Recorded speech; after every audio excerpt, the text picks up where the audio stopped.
Hi, everyone. Welcome to the Beyond Security, Scaling Growth and Trust with Modern Custom Identity webinar. Today with our guests, Ron Soper and Anuj Marya. Feel free to kick it off, gentlemen.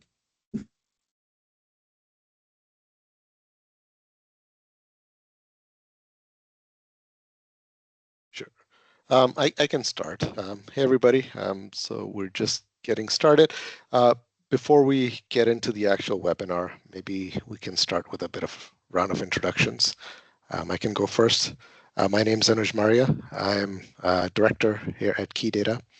Been in the identity space for now almost 20 years.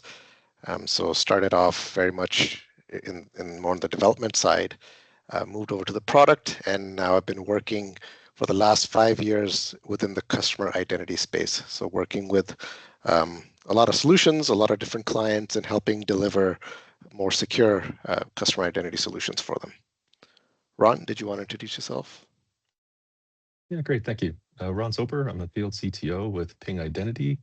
I've been with Ping for about 5 years now. Prior to that, I did various jobs with the private and public sector. All said and told, I have about 35 years experience in the industry, focusing almost exclusively on identity access and security. Thanks for having me today. Great. Can you move to the next slide? Yeah. Yeah, so today we're going to talk about a few things. We're going to talk about what we call verified trust. And before we can get into understanding verified trust, we need to really set the stage for that.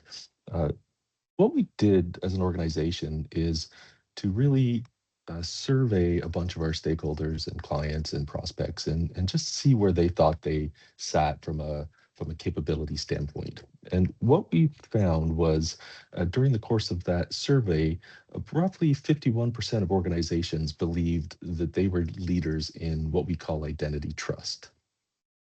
What we then did is take that 51% and actually run it through a bit of an evaluation criteria. And what we found was that really only 9% of organizations met their criteria for a verified trust from a maturity perspective. So the gap in there is what we like to refer to as the trust gap. So through the course of the next hour, you're going to see a little bit about what constitutes that trust gap, what makes it up, and the technologies and capabilities that we have to help close that trust gap with some working examples of how Key Data has been able to do that for their clients. Next slide, please. So when we looked behind the numbers after that survey, a few trends really jumped out. You can see there 354% increase in account takeover attempts over the course of the last year. That's really a huge increase. You couple that with the AI generated fraud and deep fake fraud that's occurring in the industry at 3 times and 40% increase respectively. And really what you see is some disturbing trends in terms of the challenge that we have as professionals in terms of securing our infrastructures. And these aren't really just theoretical risks anymore. Attackers are really already using these deep fakes to bypass verification processes. They're using AI-generated synthetic identities to open accounts and to delete biometric systems that weren't really designed for this type of attack. And the trends that we're seeing specifically in the space are that attackers aren't really coming through the front door anymore. So we're not seeing the sort of brute force or password injection attacks that we were seeing as recently as a couple of years ago or a year ago. We're starting to see that hackers are starting to exploit side doors to get in. So they're looking for the weakest point in your user lifecycle, and they're really starting to exploit that with some of these AI-based attacks that are quite prominent in the industry now. So things like your self-service flows, your password reset, your service desk is a great entry point. So really what we're going to talk about today is how we can leverage modern technology to implement verified trust to help secure and prevent some of those weak points into your environment. Next slide, please. So a few more stats. So the 9.5 trillion annual cost. So what this means that if cybercrime was a country, its GDP would be the 3rd largest in the world, behind US and China. So this isn't just a security budget issue, it's a massive global tax that siphons capital away from innovation, R&D, and even just economic growth. Another important stat is the deepfake attack frequency is 5 minutes, and it's only going to go lower, right? So attackers can now, and I think we're already seeing it, they can now easily clone a customer's face using tools that are accessible over the internet, and which poses a security challenge because it changes the way how we do identity verification, right? So how do we prove who we are? And these tools are making it very easy for attackers to just use that. And as Ron was saying, even open bank accounts or even takeover accounts, right? 86% of organizations experience identity attacks. So this metric confirms that identity is the primary attack vector, right? Previously, hackers used to look at unpatched servers or other ways to get in, but now they're simply using identities that are stolen or even using synthetic identities to log in. So what we really want you to take away from these last few slides is that identity is not a future problem, and this is the tax we're already paying. Next slide, please. So what are some of the challenges that we're seeing in the CIAM space? We touched on it a little bit earlier, but we have new account fraud that's happening. Along with new account fraud, you can have things like customer abandonment. We saw the dramatic increase in account takeover requests. Maybe login drop-off occurs because you have too much friction in your login process. Results in higher support costs. Payment theft and fraud can occur as part of these challenges as well.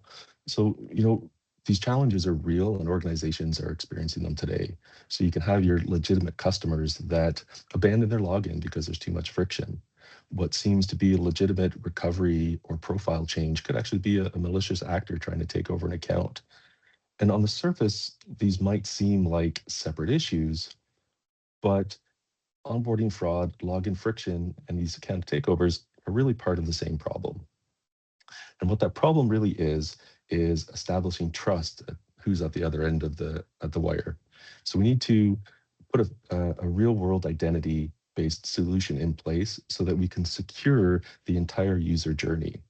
And it's a bit of a balancing act because we get into scenarios where if your controls are too weak, what we see is generally a better user experience from a user perspective, but then fraud increases. And if you put in controls that are a little too heavy-handed, then your customers leave because there's just too much friction in that user experience. So really what we want to start advocating for in the industry is to think about identity across the entire life cycle of the user's interaction. And that spans everything from the initial account creation to the login to transactional based verification, your self-service flows, your service desk flows. We need to get away from the more traditional approaches of just securing the front door and look at that entire user journey and start applying modern security controls across that entire life cycle of user interaction. And by doing that, we can start to close that trust gap. We can implement controls in real time at point of service, as opposed to just relying on yesterday's security controls of really just protecting the login. Because what we're seeing is that the login is no longer really the weak point. It's no longer the target of the malicious actors. They're poking at the sides of your infrastructure, trying to figure out where your weaknesses are aside from the front door and figuring out how to exploit them. And unfortunately, some of the controls that we put in place to guard against yesterday's problem really don't stack up, or they're insufficient to handle the security vulnerabilities and the challenges that we're seeing today, especially with the rise of AI and the deepfake technology. Next slide, please. So we've talked a lot about verified trust, and you've heard me say that a few times. So what is verified trust? Really what it is an evolution from implicit trust to explicit trust. So when we talk about implicit trust, really what we're talking about is a user at the keyboard that is identifying themselves based on something they have or something they know. So a user logs in with a username and password. We just trust that it's the same person at the other end of the keyboard. So if Ron logs in, he entered a valid username and password, we're just trusting that that user's Ron. We have no guarantees and we have no assurance that it really is Ron, but we establish that trust when the account was created. We verify that trust when they log in, and then that trust persists through that entire user experience of that user journey. And this is really the starting point of that trust gap. What we need to do is really start having conversations about moving from that implicit trust to explicit trust. And what we're talking about there is further closing that trust gap. We want to have a high degree of confidence of the user that's at the keyboard. How do we get that confidence? There's a variety of ways that we get to that point. But fundamentally, what we're doing is we're binding a user's real world identity to the digital persona. And not only are we doing that binding, one time, so say, for example, verified onboarding, but we want to be able to leverage that trust throughout the entire user journey. So we want to move away from scenarios where we're just establishing trust at login, and we want to reevaluate that trust through the entire user journey. So not only authentication, but we want to look at authorization as well. So again, instead of just looking to protect the front door, that login page, let's look at trust as a runtime. Let's look at identity as a runtime. So let's move away from a scenario where the user logged in, we assign a level of permission, and they get that for the life of their session. Let's move to the scenario where we're reevaluating that trust. Validate it at login. Validate it transactionally as they move through your digital estate. Do it as part of your authorization step. Challenge that user for verification when the risk scores say that it makes sense to do so. And as we move through that, really that's what we're getting to that state of verified trust, where you're treating identity as the new control plane, identity as a runtime practice. And by doing that, we're going to catch and we're going to prevent a lot of the fraud and the account takeovers. Those statistics we saw earlier were scary. They're alarming. Moving to verified trust closes that trust gap because you're implementing identity as a runtime and you're validating it at the exact point that it needs to be validated. So when the user's consuming a service, when they're requesting a transaction, when they're making a payment or they're transferring money or whatever the line of business happens to be, they're checking out with their shopping cart. Evaluate trust at that point, right at the transaction, close that trust gap. And that's what really we're referring to as runtime identity and verified trust. And I think Key Data's got some great examples of how they might have done that for clients. So I'll kick that over to you, Anuj. Yeah, thanks, Ron. So we work with quite a few clients within this space. So I kind of want to walk through a small case study where we helped a client, mature their security platform, right? So and this is a typical scenario when you work within the retail industry. So working in the retail client, their main objective is to obviously, a lot of times sell online. So customers will come to their site.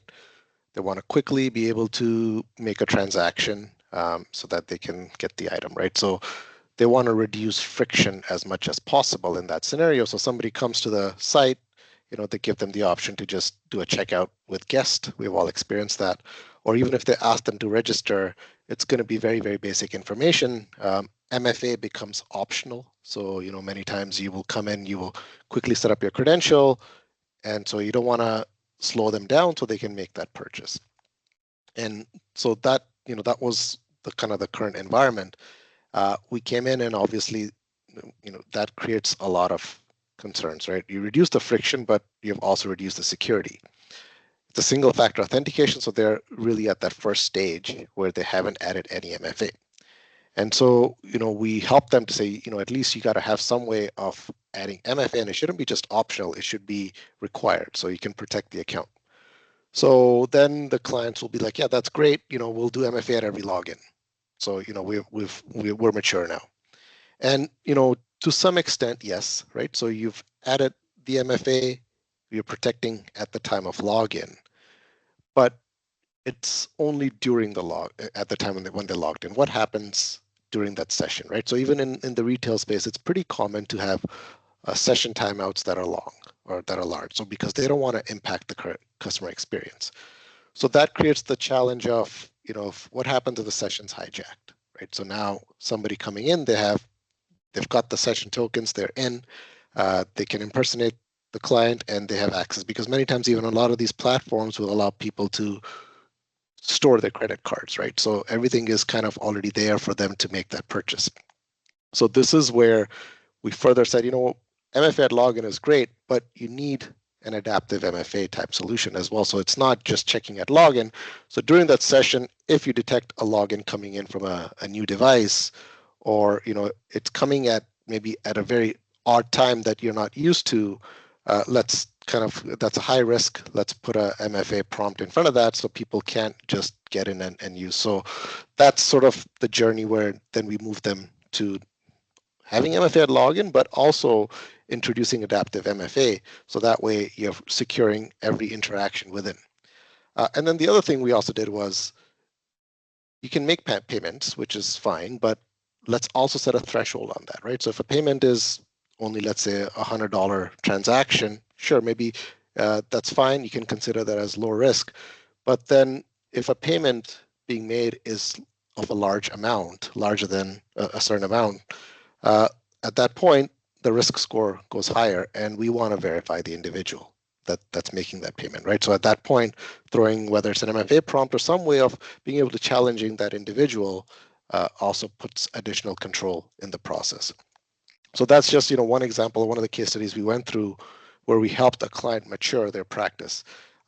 Keeping in mind nowadays the friction that they originally were assuming, it's a lot more seamlessly reduced, right? So with the use of biometrics and with the use of Face ID, Touch ID, you can introduce those steps along the way, and customers are now starting to be more adaptable to that. So they're open to that. They can understand why those friction points are being added, and they're not as significant where now they actually have to go, whether it's wait for opening up another app to verify themselves. It's very much integrated into the journey. So that's how we help kind of mature the client. So I wanted to kind of talk through that a little bit, so you kind of get an idea on how to mature the organization. And I really like that because, looking back, we had an initial implementation based on front door security. So you had a customer at the login. You move that towards MFA. So you're reinforcing the security controls at the login. But then you took it to that next level. You started to move towards runtime identity, where you were evaluating it transactionally as they were trying to actually execute a transaction. So payment amounts or payment types or operation types. So reevaluating, the trust at that point in time, and then introducing additional friction if you needed to. So that's a great example of how we're starting to extend identity beyond just a point in time login based solution to something that travels with that user throughout the journey. Reacting to those changes in signals, that change in risk score. So that's a great example, Anuj. Yeah, thanks, Ron. Let's go to the next slide.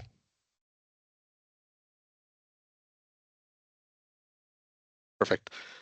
So I think all the different topics that we've talked about so far, sometimes I feel, as we kind of visually think about them, you can understand each step along the way. So these 4 boxes cover the customer identity journey, and each addresses specific fraud and user experience challenges, right? So we'll talk about each one of them. But before we dive into it, quickly want to cover the concept of assurance, right? So really there's 2 types of assurance levels. There's identity assurance and credential assurance. So identity assurance is where, person who they claim that they are, how confident are we that they are who say they are, right? So first level is self-asserted, where typical for any site, including retail, where they're providing some information and we kind of just trust what they're providing is accurate. So that's usually a level 1. Level 2 is when they provided information and we have a way of validating that information, right? So typically you're starting to see more and more of this is happening when it comes to account opening. You open up an account online, you'll go through a process where now you are providing some official identity documents. So whether it's your driver's license or other documents where you go through a liveness detection, and all the data that's on your document can be clearly verified, maybe through a backend source. So that moves it up to a level 2, because now it's not just self-asserted, whatever they have provided has been verified. And then there's higher levels like level 3 or 4, where you take it one step further, and that, yes, you've verified that information, but now let's also add in the mix somebody in person verifying this individual, right? So that goes to 3 or 4. And typically that's usually required in very high, highly controlled or sensitive sort of areas, but for account openings, up to a level 2 is sufficient.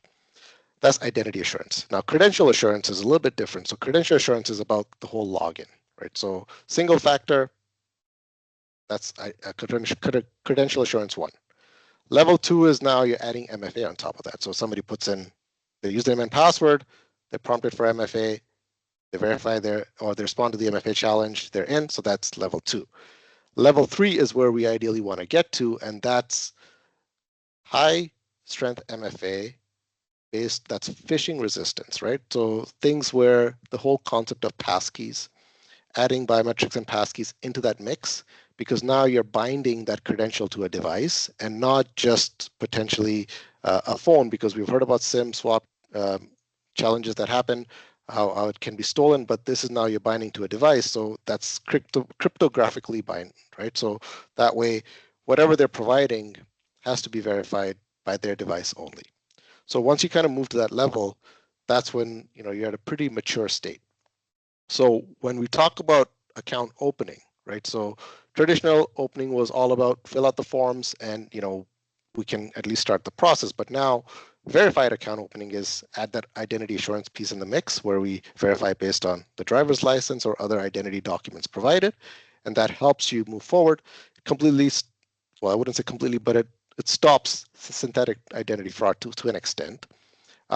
Things like bot registrations, those are not possible anymore. You at least are ensuring that a real verifiable human is on the other side. Now let's talk a little about verified access. So verified access prevents account takeovers. So once the account is open, now you must protect it without impacting the user experience. So verified access replaces phishable passwords. So this is where I was talking about the credential assurance level. So if you can move to a passkeys-based experience, you've kind of significantly reduced that fraud, right? So it reduces the account takeover threats because everything is bound to a particular device. And because the authentication is tied directly to their user's physical biometric, a hacker who may have got the password list, on the dark web or somewhere, they really still can't get in. Adaptive access is sort of that next layer to that, and we talked a little bit about it. So that it's having the controls at every interaction points along the way. So this is where using other signals, behavior patterns for users, devices where they're coming in from, locations. So using a combination of those signals, you can determine if there's a risk factor involved, and maybe somebody's trying to do a sensitive transaction, right? So all of those different factors increases the risk scoring, and that allows us to further introduce MFA along the way. And then the last piece, which I'll talk about, which is the most critical, as Ron mentioned, was verified recovery, right? So recovery is still one of the easiest ways for hackers to get in because they can easily impersonate somebody. So, simple example is you lose your device, you lose your phone, or you've got a new phone, and now you're calling into the help desk to tell them, hey, I can't get into my account, help me get in. And at that point, traditional methods using, knowledge-based questions and other means are, as we all know, they're very easy to bypass. And still, you'd be surprised how many organizations are still using that. So this is where you need to introduce steps in that journey. So potentially, a way to do that is within that process, somebody calls in, have them verify themselves. Like one is through their email, send them a link so that they have to have access to their email to verify that they can get to the email. And then along that, you add, again, an identity verification. So now they have to provide, again, go through that process that they did at time of opening, provide their documents to do a bit of that liveness check, provide that document to confirm the identity. So there are ways to improve on that by introducing more self-service in that process rather than just strictly talking and asking about questions that they may know answers to. So there's different ways how we can improve that journey, but we wanted to highlight as you walk through a customer journey, what that means, and how we kind of introduce security while still keeping in mind, that whole customer experience end to end. And what we're seeing, just to add a little bit to that, Anuj, one of the common discussions I have when I'm out meeting with organizations is they're worried about the friction that the verification adds to the user experience. And we have some great statistics around this, that an individual can go through an identity verification in roughly 1 to 2 minutes end to end. And you can do things like read the document, use that to pre-populate a lot of the fields that they're asking for when they open that account, so the onboarding process. But 1 to 2 minutes to create that verified account, and then we have the ability, based on that interaction, to store an encrypted digital representation of the user. So it's private. You can do it in privacy preserving ways, so that you get a lot of reuse out of that verification event. So you go through the document verification when they open their account, you store that biometric one way and secure, and then you reuse that biometric for all these other different use cases. So if they forgot their device, if they're calling the help desk can initiate this process where we're asking them to just do a facial biometric to recover their account, to gain access to their account, to authenticate themselves to a call center. And we have numbers around that as well, that it's under 200 milliseconds. So if you look at the end-to-end user impact from the initial account opening, where we're going through that document verification step, we're asking them to do the liveness. There's a bit of an experience there, 1 to 2 minutes. But then if you want to reuse that investment down the road, it's under 200 milliseconds to help with your verified access. So risk-based authentication, as you mentioned, Anuj, when the risk score calls for it, either at login or transactionally, prompt them for that facial biometric. They've lost their device, you can challenge them for the facial biometric. They call the call center, they want to do self-service flow, facial biometric. So you can get maximum reuse out of that investment in creating that account using the verified onboarding flow. So yes, there's a little bit of an impact initially, but if you look at the long-term benefit, your ability to implement verified trust and runtime identity across all of these different use cases, with just a little bit of user friction initially, the benefits, in our opinion, far outweigh the small hit to the user during that initial onboarding process. And we've got some great statistics to kind of back that up, not only from a CIAM perspective, but from a workforce as well. So that's probably one of the common pushbacks I get when I meet with people about, the concept of, verified trust, that friction to the user. And what organizations generally find is once they get into it, once they start testing it, it's a lot smoother than they expect, and the residual value from it is tremendous. Yeah, no, some great points, Ron, for sure. Can we move to the next slide? Okay. So we've kind of talked a little bit about this already, so I won't spend too much time here. But one thing we consistently see when working with customers across industries is that the challenges are the same, but maybe the pressure points are different, right? So financial services, we talked about account opening. We talked about account verifications, recoveries, which are very important. Retail, we talked a little bit about, the whole aspect of providing a very smooth experience, reduce friction as much as possible. So see, the difference between the two is people are okay with having friction when they deal with financial services, because they know and they expect that, so that they get that level of trust that they need, that their financial data is going to be protected. Whereas when it comes to retail, they're not as comfortable because their goal is to quickly get through. And then, so, between the two, you still have common challenges. So we need to find ways to ensure that we're protecting identity the same way. So the options that we've been talking about apply to these industries. And then when it comes to telco, you look at telco, concept, everybody's heard about SIM swaps. You've heard about these challenges where attackers are easily able to take control. So this is happening a lot more, where they'll call in, they will assume ownership of somebody's phone, or even pretending to be them. And once they get access to somebody's account, and if we're still using very traditional means of doing MFA, things like we're using OTPs, then it's easy for an attacker to get access to a lot of the services that that person is kind of using, right? So this is where, again, pushes the fact that we need to move to more phishing resistant ways of authenticating people, right? So just wanted to highlight between the different industries, you're going to have different pressure points, but you're going to have common challenges that you're dealing with. So a quick view, anything, Ron, you want to add to that? No, I think maybe if anything, just to double click on the telco SIM swap thing.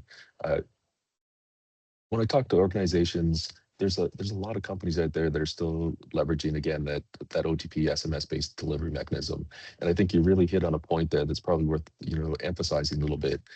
If somebody's able to compromise your mobile phone number through that SIM swap technology, uh, that can give them access to quite a lot of data across a variety of systems.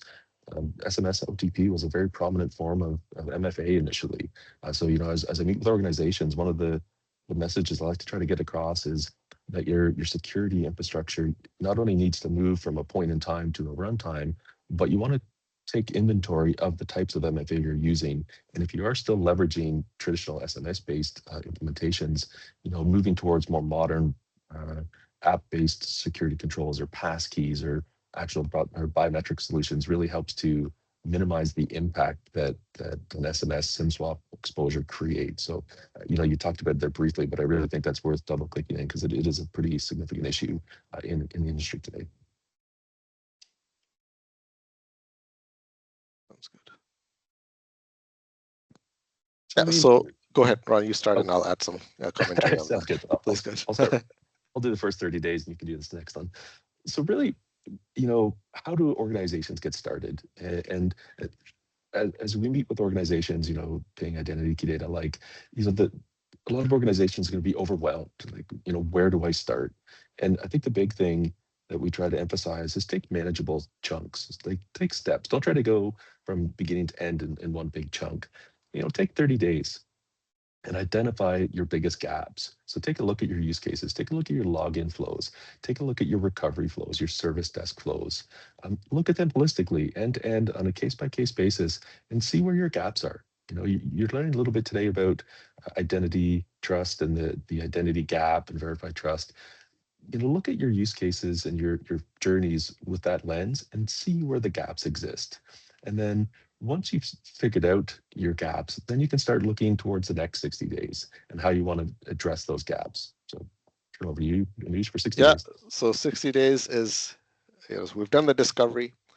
Now we want to ensure that we have the right people, right stakeholders involved, right? So this is where you're going to have to work cross-functionally across different teams, fraud teams, identity teams, digital teams, operations, business. Everybody needs to be involved because what you are trying to move to is we've got a, a, a situation we want to kind of help resolve, but you need everyone's buy-in.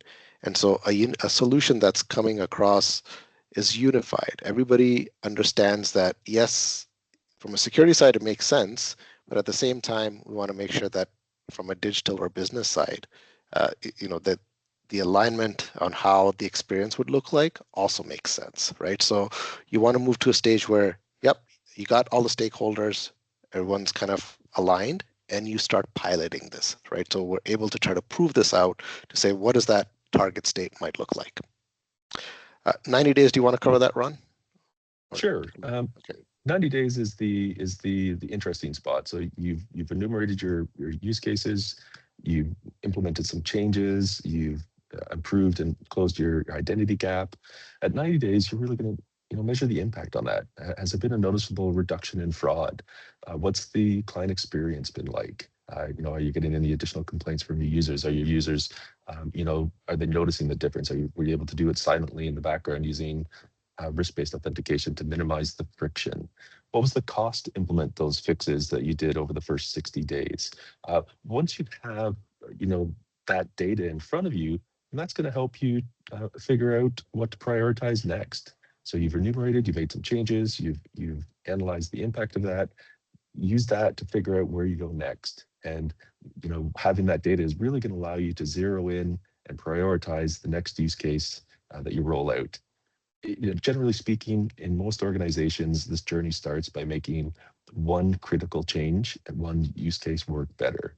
And then once you've made one work better, that's going to allow you to build momentum and carry that forward to some of those other things that you discovered in the first 30 days.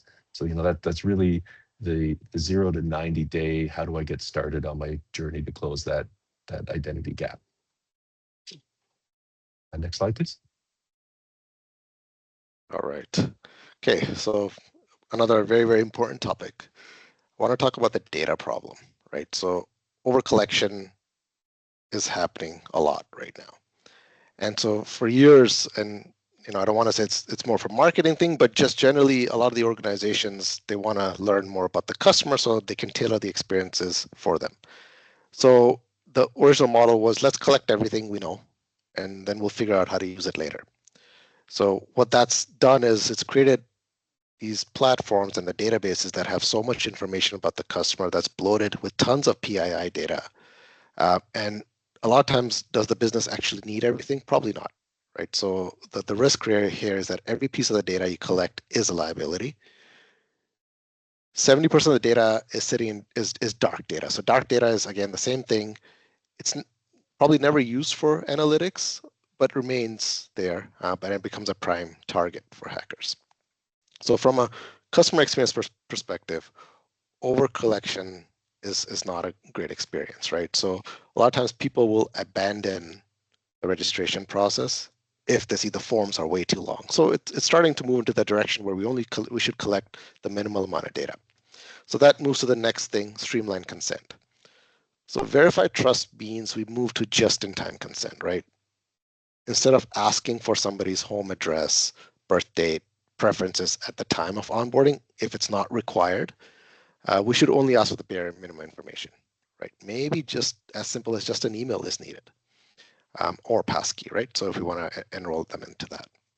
So as the customer's trust grows into the brand and they want to enroll in new services, that's when you want to start collecting more information, right? This is the whole concept of progressive profiling.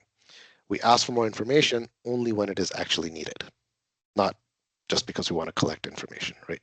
So what this does, it keeps your breach surface small.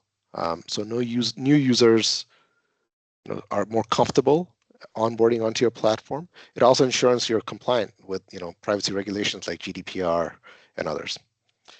The third pillar there is about user delegated access. So this is more around, think of the backend services. So somebody's onboarded, now they're accessing a service, a backend application, and now that backend application, I'll be maybe accessing other backend applications, right? Depending on what data is being requested and received.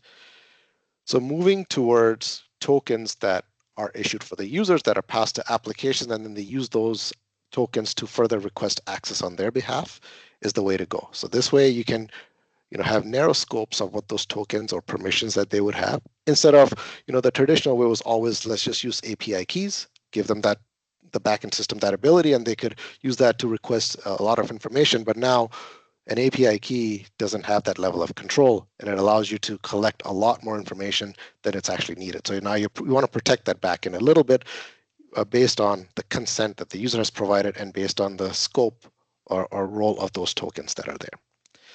And then the last pillar there is about shrinking the overall breach surface, right? So if the breach does happen, because you have minimal data stored there, the impact is much smaller, right? So using these short-lived tokens, using narrow scopes, allows you to kind of help in that aspect as well. So hackers are not able to get access to a lot of your information. They just get very basic access, which still a breach, but the impact is reduced. So there are ways on how you can further protect your data by minimizing it and securing it so that the access is much smaller. Next slide, please.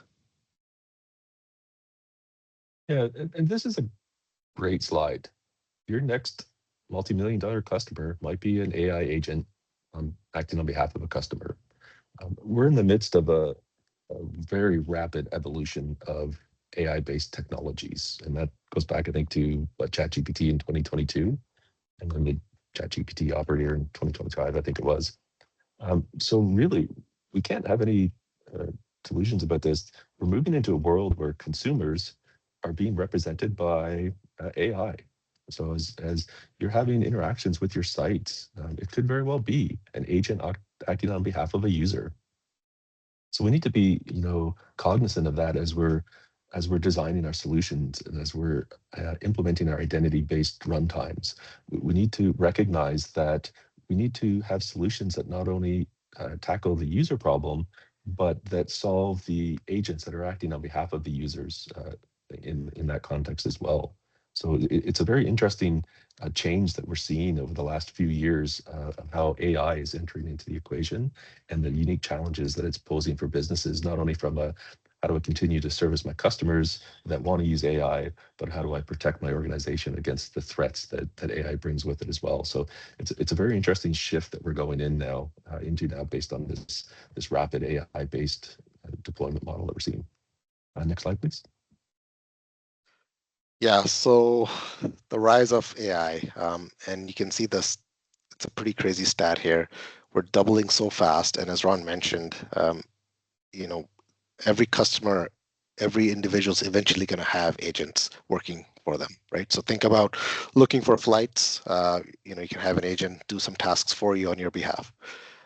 So really what this means is from a CIAM perspective, you're going to have to treat agents similar to how you treat humans, right? So there has to be proper controls built in as agents are being used to access data.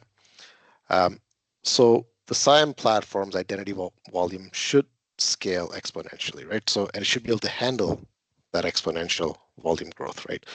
So they must be architected accordingly so that they can handle that transaction volume.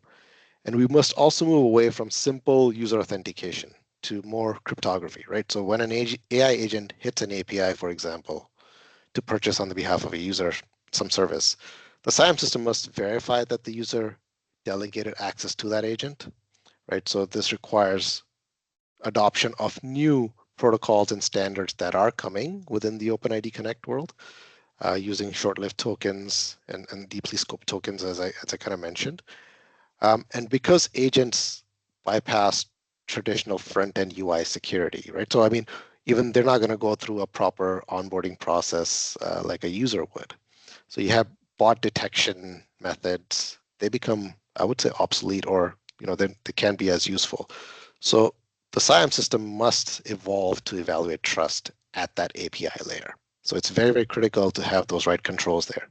So the focus shifts entirely, I would say, more to a machine-to-machine type authentication, where you can still evaluate these types of risks instead of from a user front door login. And it's a couple things there that you mentioned is I think are worth double clicking on. You hit the nail on the head there with delegation. In the early days of AI, what we were seeing is organizations were relying on, to your previous point, API keys to authorize their agents, where they were using impersonation of the user token to allow the agents to execute commands for the user. And what that really leads to is a really overprivileged implementation. So you have agents that are authorized or privileged to do things that they just don't need to be able to do. So that point on delegation within your solution, I think, is key to implementing AI in a secure fashion.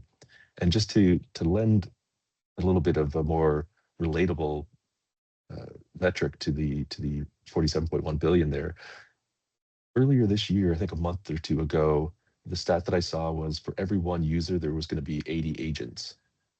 A month later, that metric was updated to 100 to 1.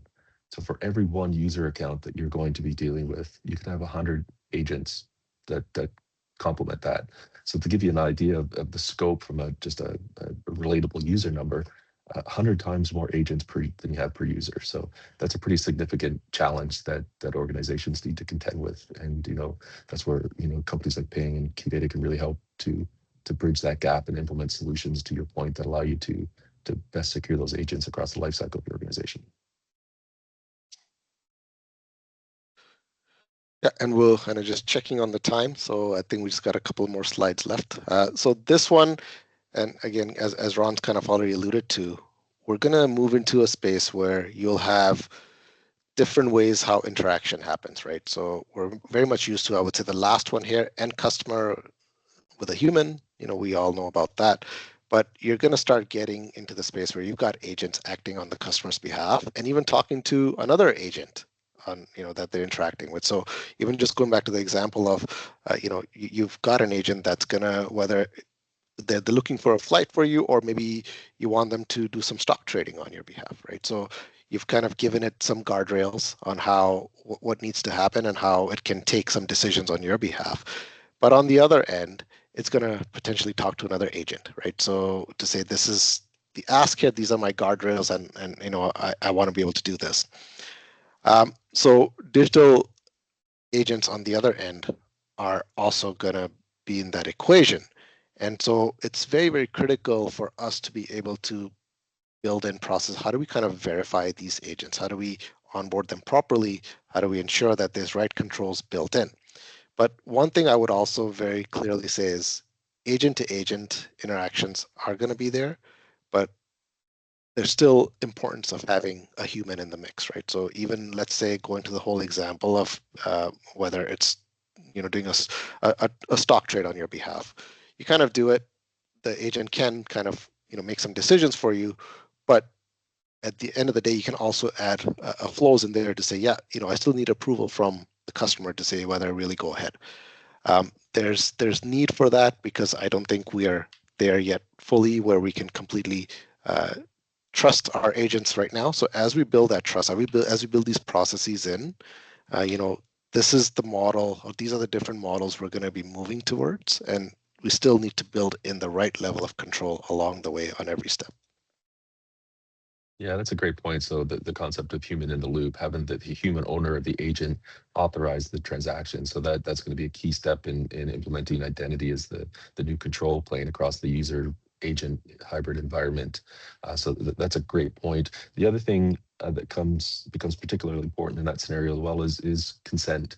So having the human owner consent just to the agent carrying out operations in general. So when you start layering in consent solutions, adding in the human in the loop for transactional based endorsement of agent operations, that's where we start to build out a secure agent integration for our digital state.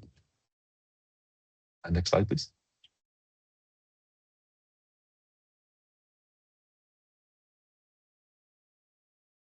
So we kind of talked about this. In the interest of time, I'm not going to go through it, but again, really what I wanted to call out here is 100 to 1. So the size of the agent problem is massive, and when organizations start this journey, they're going to have a whole bunch of agents, and it used to be there's a point in time where any agent was a bot, and the bot was bad, and you blocked the bots. That was the name of the game. You're going to block the bots. Now we have real legitimate agents mixed with malicious agents, and we need to figure out how to deal with that.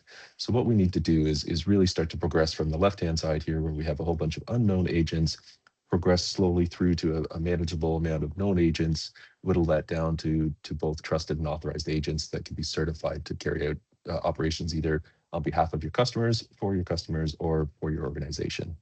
So really what we're talking about here is the evolution of how, and the maturity capabilities within organizations on how they address the evolving AI market. Next slide, please.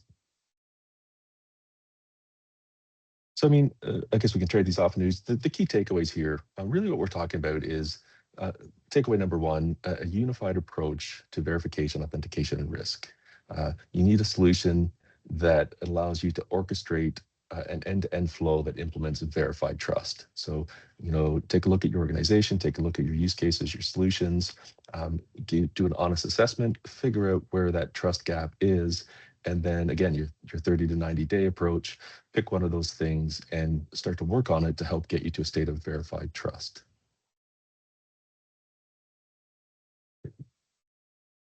I think we're good here. That was the last slide. Ron, you covered those points, but go ahead. Did you have anything to add? I was just going to run through number two. So, I mean, everybody. Oh, sorry. I thought maybe. No sorry, offense, I'm going through them one by one. But okay, go ahead, please. Again, the big thing is fraudsters are exploiting gaps in your processes. So, simply looking at security as a front door login problem that needs to be solved is insufficient these days, because the fraudsters are figuring out weaknesses in other areas in your organization. So look at all the different use cases that you support within your digital state, figure out again where the weaknesses are, that's where the fraudsters are going to exploit. So you want to start looking at closing that gap. And to your slide earlier, News, don't underestimate the risk of overcollection. The more data you have, the bigger the honeypot, the bigger the target you are. So again, back to your point, just collect what you need to carry out your business functions. And lastly, AI agents are here, 100 to 1. It's a massive challenge that the organization, or sorry, that the industry needs to solve for. First step is start looking at them as first-class citizens. So much like you assign permissions and entitlements to users, start looking at agents the same way. As you certify user access, start looking at agents like that, certify agent access. So, AI agents aren't going away anywhere, so start elevating them to the class of first-class citizens and, start treating them accordingly. I think that takes us to questions. Yeah, so I think there's a couple of them, Ron. Maybe I'll read out the questions and then Okay. once you start, and then I'll also chime in. So the first one, I hope I'm saying your name right, Tung. OAuth authorization tokens make it more challenging. How do you monitor the use of these OAuth tokens and revoke them when abnormally detected? Right. So I'll start and feel free to jump in. Yep. Anuj mentioned this a little bit earlier. Narrowly scoped, targeted, short-lived tokens for your agents. So if you establish a session early on and you use impersonation or you have long-lived tokens, one of the things that you see is that the permission that was granted that token might outlive the security that was used to grant it, or the threshold that was used to grant it. So moving towards narrowly scoped, directed short-lived tokens helps minimize that gap, especially when we start talking about AI and agent-to-agent or agent-to-MCP flows. By having those tokens that have a very limited lifetime, they're issued to a particular destination with a very narrowly scoped privilege, helps reduce the exposure in the event of a malicious action by that agent. The other thing too that you want to do is maintain the chain of custody inside that token. So as you're using your OAuth flow to go from a user to an agent or user to agent MCP, maintain that chain of custody in the token so that you can rebuild the transaction easily. You know what operation was performed, where the request came from, on behalf of which user. So maintaining that chain of custody inside the token is also key from a security standpoint as well. Over to you, Mish. Yeah, actually, I was going to add the chain of custody point, but you covered that as well. So I think you've nailed it. So there's, I think, maybe one more questions. I know we're getting to the end of time, so let's take the next one. So this is another one, says from Tung again, authorization token on your behalf. That's the topic. In practice, that is not simple to have a dynamic delegation model. The kind of friction being introduced into the workflows makes it not usable. How do you balance security and usability on that? Yeah, so I think the big thing, going back to the first-class citizen scenario, we assign permissions to users to access applications. We can do the same thing with agents. So you can scope the applications that the agents can consume. You can further control which users can interact with those agents. You're going to leverage that delegation in the on behalf of. You want to be able to do things like human in the loop with fine-grained consent as well. And it is a big challenge. And one of the arguments that I hear on this is that you can't be going and invoking human in the loop all the time, because we're taking ourselves back to MFA bombing days, right? So somebody's just going to get tired of the push notification or whatever and just hit accept. So you need to combine human in the loop carefully, usually in alignment with consent. So the user has to consent to a certain level of interaction at the agent level, and then the runtime authorization. So look at the consent, look at the rules, figure out where, if, and when human in the loop is required, and then execute it at that point in time. But yeah, there is a cost to this, and it's going to be a balancing act, I think, between usability and security. Yeah, and to just add to that example, when we were talking about, if you have an agent that's kind of doing an activity on your behalf. So let's say you've given it clear guardrails, right? This is the price point. This is what my destination is, and this is how I want to travel. It's going to look flights for you, and you kind of say, yeah, if it meets these criteria, go ahead and make some transaction on my behalf. So that part is automated. But then if the agent comes back and doesn't fully meet all the criteria, and maybe the price point is a bit higher or something, and that's where you have the concept of consent, right? So this is where humans would still be involved to say, yeah, okay, the price has gone up a little bit. Am I still okay to proceed with this? And that's where they would be involved in that loop to make that decision or provide that approval, and then the flow can continue. But just this is where we need to understand what the right balance is, where there's clear guardrails. Maybe you don't need that consent from humans, but there are going to be scenarios where you have to figure out how best to handle this with the human in the loop, right? So it's not as easy, it's challenging, but it's finding that right balance. And just again, the scope of the problem is massive, and the overhead that it adds transactionally is not going to be insignificant. I've just met with a customer that we have down in the States, and they're looking at stress testing their environment 40 and 80 times their maximum load that they've hit so far. So as organizations start to scale up and see how their environment performs so that they're ready to handle these agentic flows, these increased token exchanges for the on behalf of flows in the OAuth interactions, we're seeing a lot of organizations really increase their requirements from a capacity perspective to handle that increased load, so they can implement these agentic patterns in a secure fashion without impacting performance. So definitely a huge issue that the industry has to step up to solve. For sure. I think we're coming to the end of time, and we want to be cognizant of everybody's time. So wanted to thank everyone for joining this webinar. Hopefully it was important and useful. You took something out of it. But happy to continue the conversations, both Ron and myself. If there's any further discussions needed, if there's areas where you want to get more clarifications on, happy to continue that. Yeah. Thank you everyone for joining today. Thanks everyone.